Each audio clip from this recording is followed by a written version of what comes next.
Hello દોસ્તો, રિતેશ દેશમુખે આ વખતે જે કરી સાબિત કરી બતાવ્યું છે તે સાંભળીને તમે દંગ રહી જશો. શું તમને લાગ્યું હતું કે રિતેશ માત્ર કોમેડિયન કરી શકે? આ ફિલ્મ તમારા એ ભ્રમ તોડી નાખશે. રાજા શિવાજી મહારાજનું એ માત્ર રિતેશનો ડ્રીમ પ્રોજેક્ટ નથી, પણ મરાઠી સિનેમાની નવી ઓળખ છે. સાચું કહું તો શરૂઆતમાં તમને એમ હતું કે આ ફિલ્મ મહારાષ્ટ્રની બહાર ચાલશે કે નહીં, પણ હું ખોટો હતો. આ ફિલ્મ જે પાવર છે એ તમને થિયેટરમાં બેઠા બેઠા જૂજમાં રૂવાડા ઊભા કરી દેશે. મરાઠી સિનેમામાં શિવાજી મહારાજના પણ ઘણી ફિલ્મો બની ગઈ છે, પણ આ કંઈક અલગ જ લેવલ પર છે. સંજય દત્તનો વિલન તરીકે એ હાથી વાળો ડાયલોગ સાંભળીને તો તમે સીટીઓના મારવા લાગશો.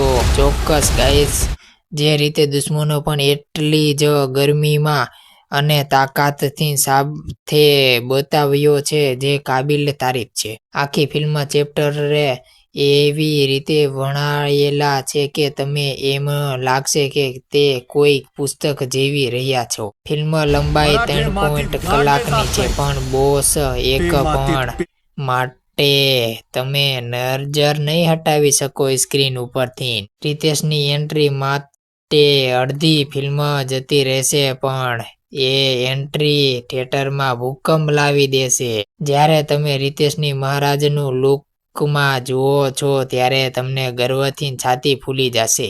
આ ફિલ્મ શિવાજી મહારાજની માત્ર હીરો નથી બતાવતી, પણ જનતાને શ્વાસ બતાવે છે. તેમની જીવનની નાની નાની વાતો અને ગરીબોનો પ્રશ્ન પ્રેમ દિલ જીતી લે છે. વિદ્યાલયને જે અંદાજમાં ડાયલોગ ડિલિવરી કરી છે એ સાંભળીને તો મોઢામાંથી વાહ નીકળી જશે. અભિષેક બચ્ચનનો રોલ ભલે નાનો લાગે છે, પણ આખી ફિલ્મનો ટર્નિંગ પોઈન્ટ તો જબરદસ્ત છે. અજય અતુલના મ્યુઝિક વિશે તો શું કહેવું.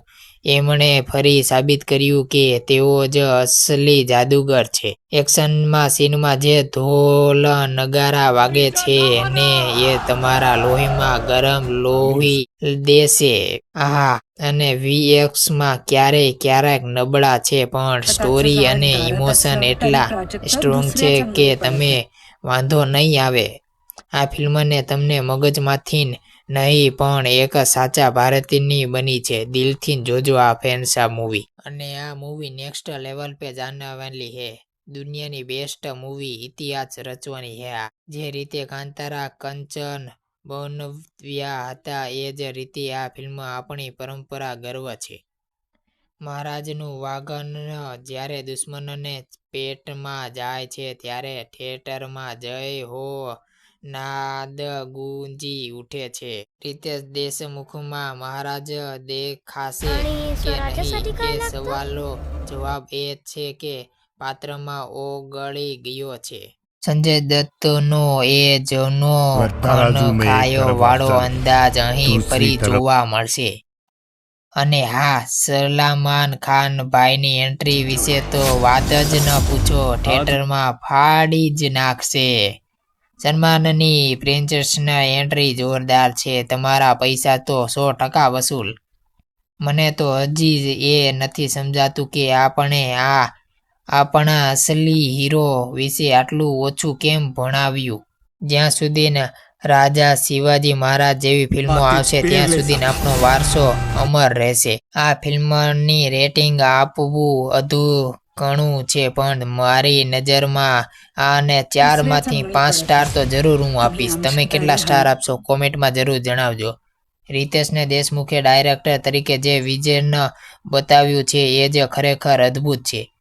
3 કલાકની સફર તમને ઘણું બધું શીખવી જશે અને ઘણું બધું મહેસૂસ કરાવી જશે. હિન્દવી સ્વજનનો પાયો કેવી રીતે નાખાયો એ જ સમાજ માટે આનાથી સારી ફિલ્મ ન હોઈ શકે.